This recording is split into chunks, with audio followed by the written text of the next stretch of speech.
Hi, I'm Jake Ray. Today on the Student Slant, Zach and I go sans guest and talk the Reagan Tokes trial. Also, sorry for the poor audio quality this week. We are currently on spring break, but we are recording remotely this week.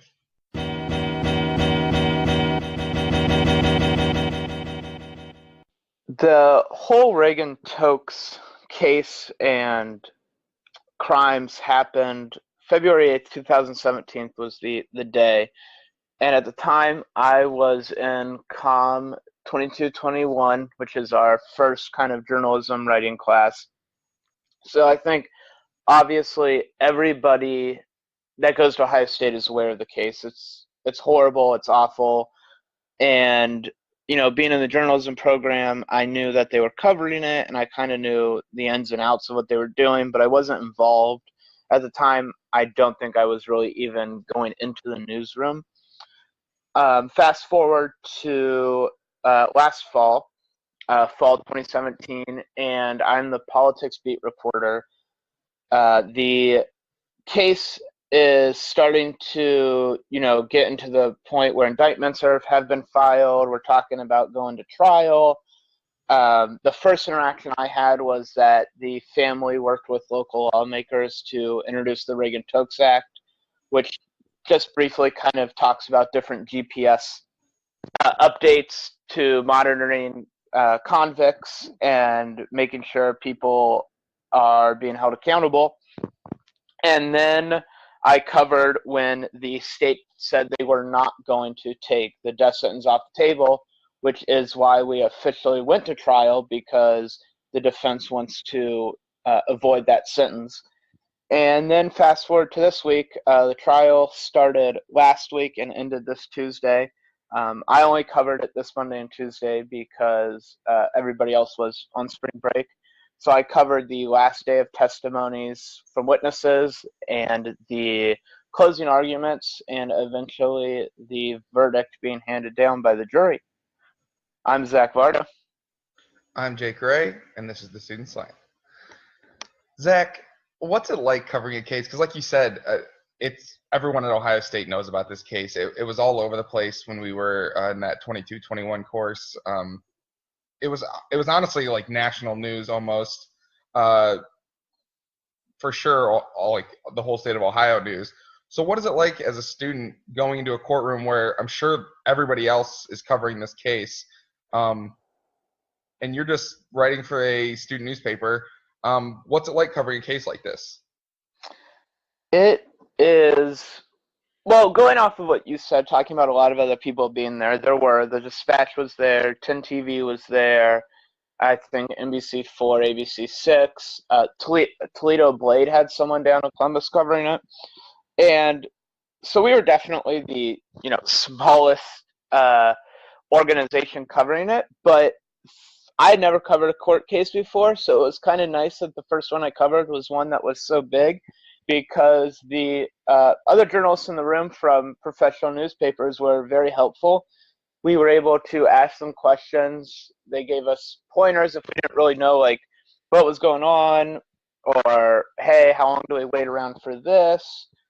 How do we get our contact info to the bailiff so we know when the verdict is reached? So it was actually kind of nice that it was a big case, because I had absolutely no idea what I was doing, and to have people there that were able to give me some advice was nice. But we were definitely, the smallest organization there. So you want to be assertive and make sure you're getting all the details everybody else is getting. But, I also just kind of want to make sure I stayed out of the way so the news cameras and everything could get the stream to viewers. Overall, I think our coverage from the Lantern, like I said, I only covered 2 days of the trial. I think across from beginning to end, though, I think our coverage really stacked up against the rest pretty well. You said that it was the first time you ever covered a case, and I've never covered a case close to this size or anything. So I guess I'm kind of curious, what is it like getting the information you need from a court case like this? Because you can't like interview directly to certain people during the case. So where are you getting your information from? So what we mostly wrote about were witness testimonies. So you can record those. You sit in the courtroom while they're giving their testimonies, and you can take notes, but you can also record it. The testimonies go on, for an extremely long time because it's a court case. So the way lawyers operate is they have to make sure they're getting every detail down. So like the DNA people testify, and what they actually want to what they want the DNA people to establish are like one or two points, but they kind of do that like deductive reasoning type thing where there's 15 questions they ask them before just to establish the basis of the point they want to make. So the first 10 minutes of one of the DNA people's testimony is establishing their credentials as an expert, and then the next 20 minutes, because they were the first person from the lab to testify, was establishing the lab's methods, their scientific methods, that they're credited before we even got to talking about the DNA that is pertinent to the case.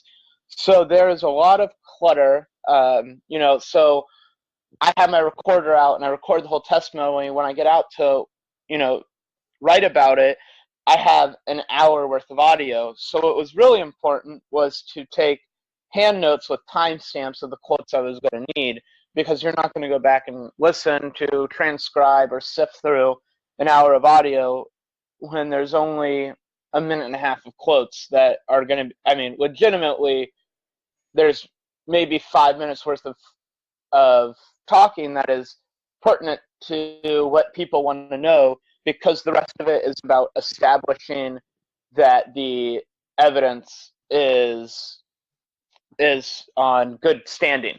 So there's a lot in the witness testimony that you don't really need, because readers don't want to know all the gritty details. And I was warned by Nicole Kraft, our professor, who we've mentioned multiple times on this podcast, that court's boring. It's not what it looks like on TV, and it certainly isn't. I wouldn't say I was,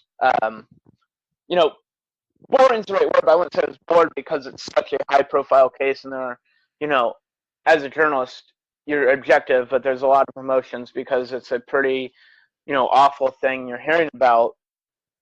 But it's not like it's like you see on TV in Law and Order. There's not grand, statements being made and earth-shattering evidence being dropped. It's very much, this is what we know. We're going to lay it out for you point by point by point and make sure that we don't miss a beat. So I think just taking really good hand notes, because you're never going to be able to go back and listen to the whole testimony, was the most important fact. Yeah, I think that it's kind of interesting with how you said it's not like Law and Order, but I feel like this case might have been a little bit more like that if it wasn't just deciding if it was between murder or aggravated murder, more of he pleaded like not guilty, but he was already guilty, so.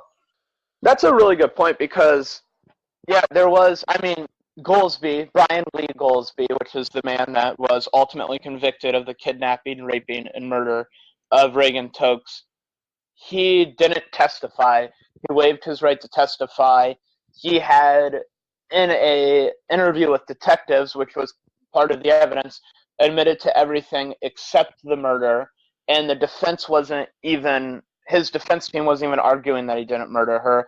They were just arguing between aggravated murder and a lesser charge of murder, because aggravated murder is what carries with it the death sentence. So, they weren't even arguing for his innocence, so that definitely kind of changes things.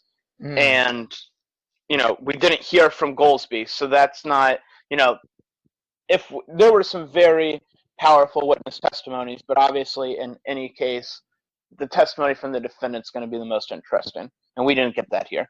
Mm-hmm. How would you say this relates to kind of covering breaking news type of events? Reading some of the little briefs or the articles that were coming out in the Lantern, they were short because they were just kind of, like you said, giving witness testimony or just saying what the verdict was. So I guess how would you relate this to covering like a breaking news type of event? Well, the only time it was really that fast of a turnaround was when the verdict came out. We wanted to get it out as soon as possible. On the other days, like the trial would, the judge would go to lunch at like 12, and then we would write up everything that happened in the morning. And we wanted to get that as quick as possible, but we were writing like 900 words on those. We weren't trying to, just throw 200 words down and get it out. Mhm. So the breaking news aspect really came in at the end when the verdict was handed down and he was found guilty on all counts, and most notably on aggravated murder counts. So that was when it was really like breaking news, and that was, I'm not sure, we've covered a lot of breaking news in the Lantern, but I've never had to be the one to get it out. Our editors were on spring break, so I had the Lantern login and Twitter login, so I had to get down 4 graphs and get them up and tweet it out as quickly as possible. Mhm. And if you could see the back end of the WordPress, I had about 6 changes to what I published in a matter of like 45 seconds because there were just things I forgot, and it was really stressful trying to get something out super quick. It was a good experience for me, especially because I want to be an editor next year. But it was definitely stressful.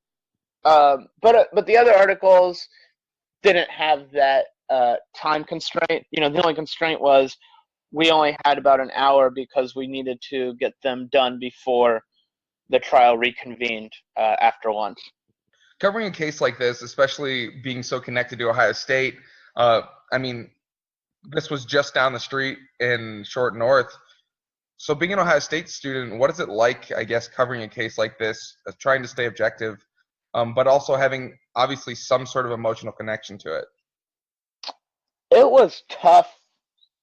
Being objective is always what we strive to do, and I definitely had a lot of emotions with this case.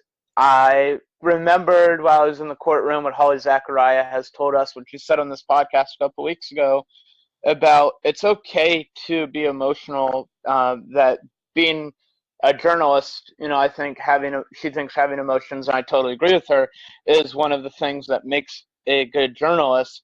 But I also can't, let that come across in my writing. I obviously, now that he's convicted, I can maybe say a little more openly I have strong feelings about the man that did this and what should happen to him. But I can't let that come across in my writing when there hasn't been a conviction. And even when there has been a conviction, I can't let it come across in my writing that I think he's not the greatest human being on the earth, to say the least. Mm-hmm. So it was tough. There was the second day I covered the case, or the first day, the afternoon part of the first day I covered the case. The coroner testified, and we saw pictures from the autopsy. I saw Reagan Tokes' body with a gunshot wound in it, and you see everything. It's really rough to look at those pictures, and it definitely, there are people in the courtroom crying, and I have to make sure I can process what those pictures are, how they make me feel for my own mental health. But at the same time, there's testimony going on while those pictures are up there, and you have to make sure that if anything important is said at that time, that you're hearing it. And so I would say that was a little rough. I talked to Nicole Kraft that night afterwards. I TA first, so we were talking about some other stuff. She asked how the trial went. I told her, and she said, after this is all over, we should probably take some time to decompress.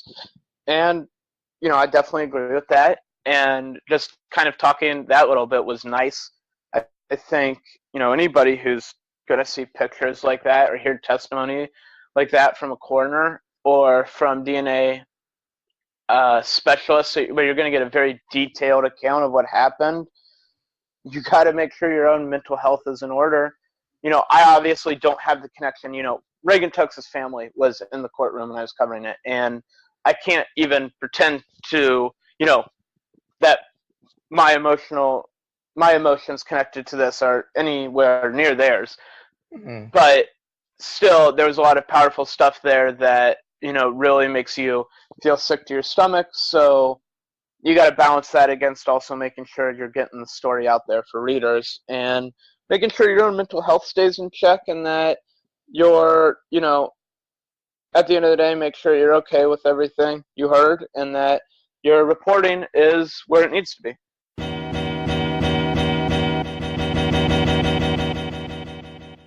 That was a great discussion. Be sure to tune in next week for more Student Perspective.